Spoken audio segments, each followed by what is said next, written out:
Ողջույն, այս շաբաթվա հաղորդումը ըստ էության կլինի հատուկ թողարկում, որի ընթացքում կվերլուծենք մի անհանգստացնող օրինաչափություն։ Խոսքը Բաքվի ռեժիմի եւ Հայաստանի իշխանությունների բառապաշարի եւ օրակարգերի գրեթե լիակատար համընկման մասին է։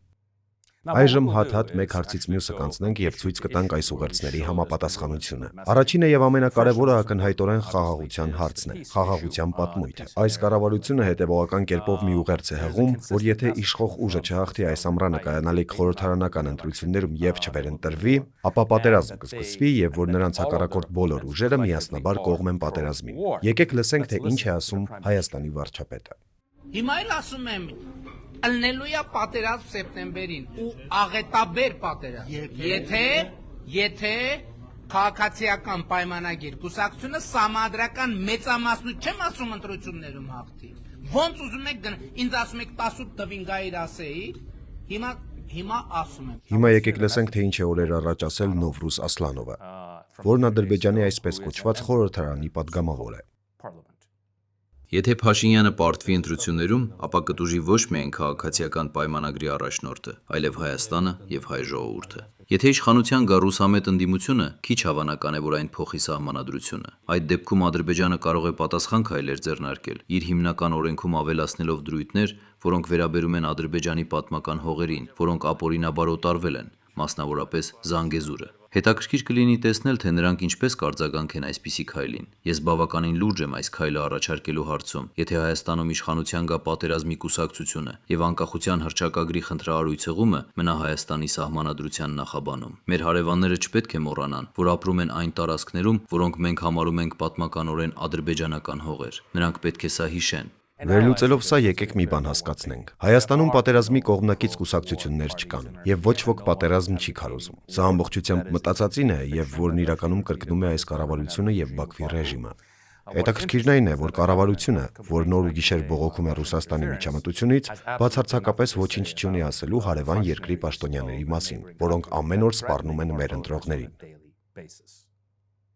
Հիմա անցնենք միջազգային իրավական գործերին։ Ինչի մասին է խոսքը։ Խոսքը վերաբերում է 2020-ի պատերազմի ընթացքում եւ դրանից հետո հայերի դեմ կատարած պատերազմական հանցագործությունների մասով Բաքվի ռեժիմի դեմ մեր ներկայացրած դատական գործերը հետ կանչելուն, որոնք կամ հաղթել ենք, կամ հաղթանակի փուլում ենք։ Խոսքը վերաբերում է նաեւ 2023-ին Արցախում իրականացված էթնիկ զտումների համար Բաքվի ռեժիմի դեմ միջազգային քրեական դատարան հայցեր չուղարկելուն։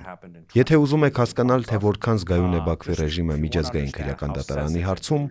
եկեք պարզապես տեսնենք, թե ինչ էին նրանք հայտարարել այդ դատարանին Հայաստանի միանալու մեկամյակը նշելու առթիվ Այտատյանի կենտրոնակայան Արարատ Միրզոյանի այցելության մասին։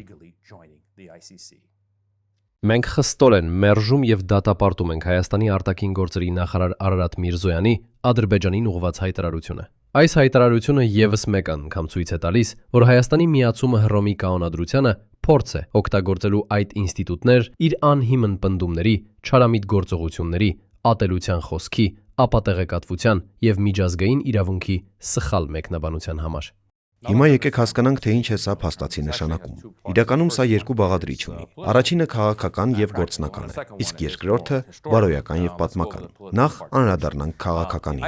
Միջազգային քրեական դատարանի հաղթաթուղթը Հայաստանի համար նույն նշանակությունն ունի, ինչ Հորմուզի նեղուցն Իրանի համար ԱՄՆ-ի եւ Իսրայելի սանձազերծած պատերազմում։ 2023-ին Արցախում էթնիկ զտումների համար միջազգային քրեական դատարանի կողմից մեղադրանք առաջադրելու հնարավորությունը Դամոկլեսյան սուր է Բաքվի ռեժիմի գլխին։ Նրանք ոչ մի բանից այդքան չեն վախենում, որքան սրանից։ Նրանք գիտեն, որ ցանկացած մեղադրանք, ցանկացած հետաքննություն կհանգեցնի ռեժիմի գործիչների դեմ մեղադրանքի առաջադրման, եւ դրանից հետո այլևս չեն կարող ոչ Դավոս այցելել, ոչ էլ ԵՄ երկրներ։ Նրանք ըստ էության մեկ գիշերում հավասարվում են Սերբիայի նախկին նախագահ Սլոբոդան Միլոշևիչին։ Նրանք, ովքեր սա մերժում են որպես իրավական գործիք, պարզապես կխնդրեի հիշել Իսրայելի վարչապետ Բենյամին Նեթանյահուի մասին, որի նկատմամբ միջազգային քրեական դատարանը մեղադրանք է առաջադրել։ Նայենք դեպի Միացյալ Նահանգներ նրա թռիչքի երթուղուն, որի ընթացքում նա խուսափում է այս կառույցի անդամակից երկրների վրայով թռնելուց, վախենալով, որ կարող են իր ինքնաթիռին ստիպել, որ վայրէջք կկատարի եւ ձերբակալել իրեն։ Թեև դա քիչ հավանական պաշտոնական է, բայց նույնիսկ նա, ով աշխարհի 2 կամ 3 ամենակարևոր մարդկանցից մեկն է, փաստացի վախենում է դրանից։ Սա իրականում զսպման գործիք է Հայաստանի համար համարժեք Բաքվի ռեժիմի վրա ԱՄՆ-ի ճնշմանը։ Եթե ուզում եք, որ ռեժիմը զիջման գնա պատանդների ազատ արձակելու, մեր օկուպացված տարածքներից դուրս գալու եւ խաղաղության համաձայնագիրն ստորագրելու հարցում, ապա պետք է օգտագործեք այս մեթոդը։ Այս հաղթաթուղթը չօգտագործելը կամ մեր զինանոցում այն որպես զենք չունենալը պարզապես քաղաքական ամփոփություն է։ Հիմա եկեք տեսնենք, թե վարչապետ Նիկոլ Փաշինյանն ինչ է ասում Միջազգային քրեական դատարանի այս հաղթաթուղթը վատնելու մասին։ Սրանք հայտարարություններ են, որոնք նա արել է մամլո ասուլիսին։ Երբ նրան հարցրել էին, թե արդյոք 2023-ին Արցախում տեղի ունեցածը փաստացի էթնիկ զտում էր, թե ոչ։ Ես այդ խոսույթը համարում եմ վնասակար, որովհետև մենք կարանք ասենք էթնիկ զտում, իրանք դեր ասցի հայլային ստանանք էթնիկ զտում, հետո ցեղասպանություն, հայլային ցեղասպանություն, հայլային ամեն ինչը հայլային, դա նշանակում է մուտք գործել կոնֆլիկտի ճանապարհ,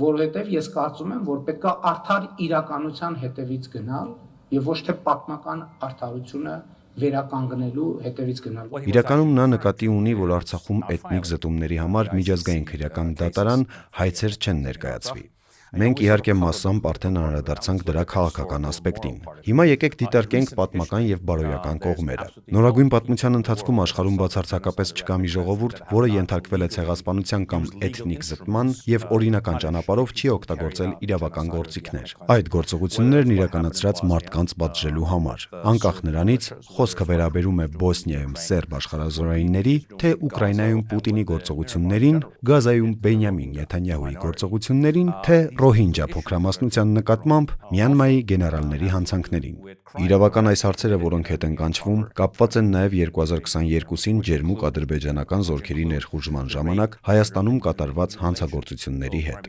Խոսքը վերաբերում է հայ կին զինվորականների եւ ռազմագերիների բռնաբարության, սպանության եւ անդամահատման դեպքերին։ Բաքվի ռեժիմի դեմ այս գործիքը չօգտագործելով մենք աշխարհին ասում ենք, որ էթնիկ զտումներն ու ցեղասպանությունը կպատժվեն, եթե դրանք կատարվել են որևէ ազգության ներկայացուցիչների դեմ, բացառությամբ հայերի։ Սա հրեշավոր գաղափար է, որը կբացի դռները հետագա ագրեսիաների համար, ինչպես նաև այն արհավիրքների, որ տեսել ենք վերջին 100 տարում։ Հիմա անցնենք Բաքվի կողմից ստեղծված, հորինված Արևմտյան Ադրբեջանի այս պատմույթին։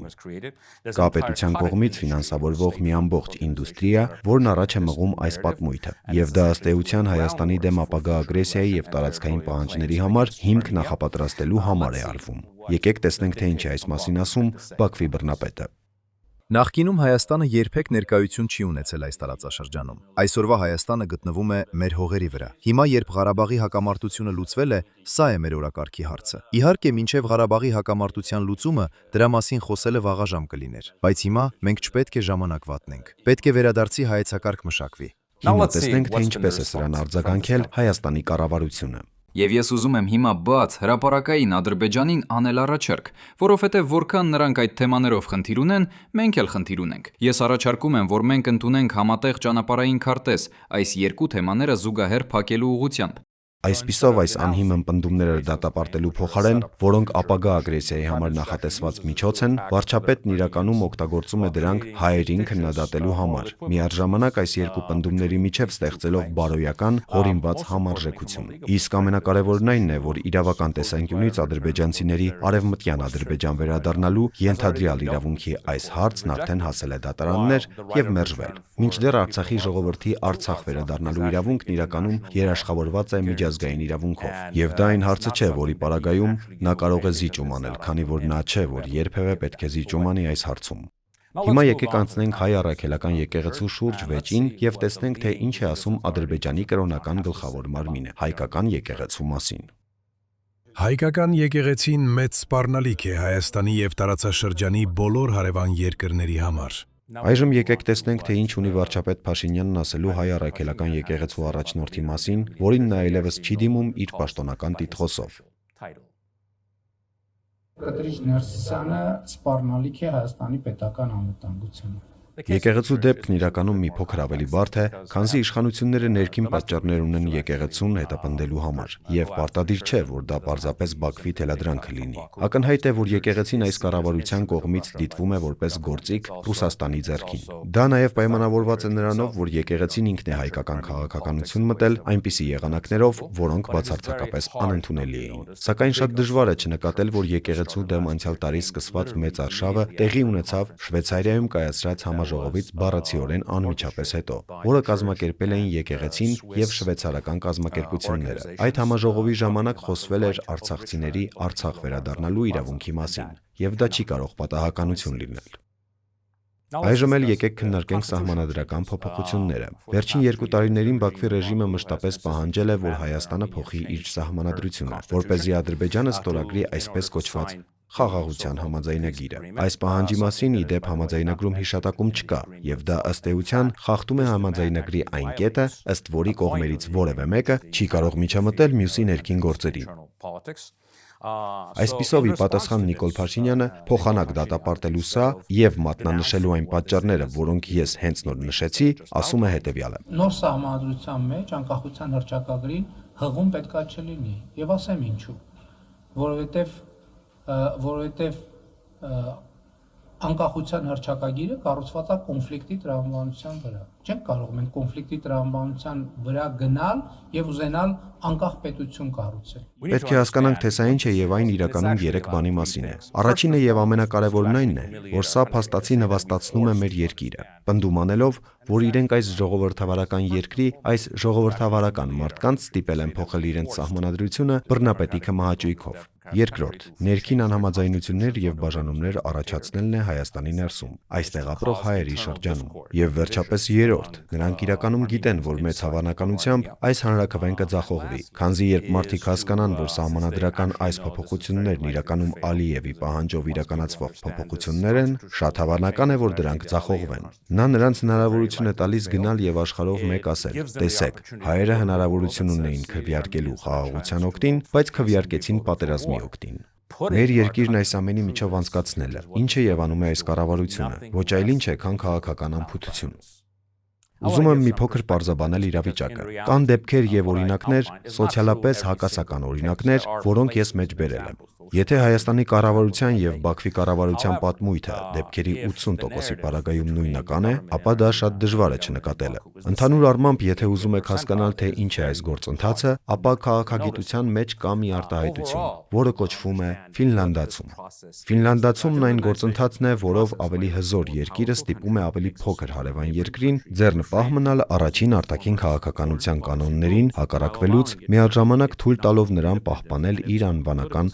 անկախությունը եւ սեփական քաղաքական համակարգը։ Այս արտահայտությունը ծագել է Խորհրդային Միության եւ Ֆինլանդիայի միջև 1945-ից 1991 թվականների շատ յուրահատուկ հարաբերություններից։ Երկրորդ համաշխարհային պատերազմից հետո Ֆինլանդիան չմիացավ Արևելյան կոմունիստական դաշինքին, սակայն պահպանեց իր անկախությունը, կառավարելու ներքին գործերը, միաժամանակ հատկապես զգայուն լինելով ցանկացած հարցի նկատմամբ, որը Խորհրդային Միության կողմից կարող էր խնդրահարույց համարվել ինչպես ներքին, այնպես էլ արտաքին քաղաքականության մեջ։ Մեր դեպքում այս հատուկ զգացողությունն իրականում բացատրում է այս կառավարության ավելի տարօրինակ գործողությունները, որոնք քաղաքական առումով քիչ իմաստ ունեն, ինչպիսիք են Ցեղասպանության թանգարան ինստիտուտի տնօրենին աշխատանքից ազատելը, ԱՄՆ փոխնախագահ Ջի.Դի Վենսին 20-րդ դարի սկզբին Արցախում տեղի ունեցած էթնիկ զտումների մասին գիրք նվիրելու համար։ Արարատ լեռան պատկերի հեռացումը սահմանային դրոշմակնիկներից, ինչը վստահ եմ, որ ոչ մի թուրք պաշտոնյա երբեք չէր խնդրել անել։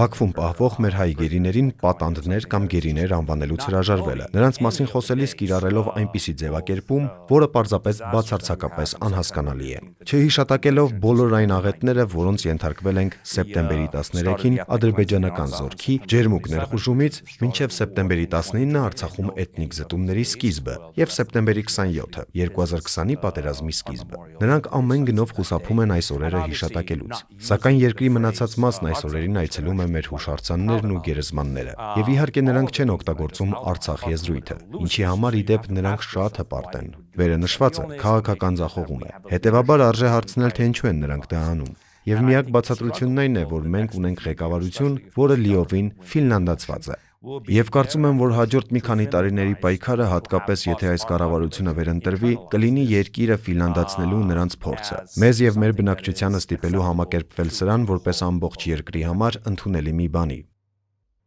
Որպես ամփոփում պետք է նշեմ, որ մեզ համար որպես երկիր եւ որպես ժողովուրդ ամենացավալին այն է, որ Ֆինլանդիան ինքնին ֆինլանդացվել է համաշխարհային գերտերության խորհրդային միության կողմից։ Մինչդեռ մեր երկիրը եւ մեր ղեկավարությունը ֆինլանդացվել է ապագա չունեցող 9-րդ դարի սուլթանության կողմից։ Վստահ եմ, որ այս հաղորդումը դիտելիս շատերը կմտածեն, ահա ապացույց, որ մեր առաջնորդները դավաճաններ են, բայց դա ճիշտ չէ։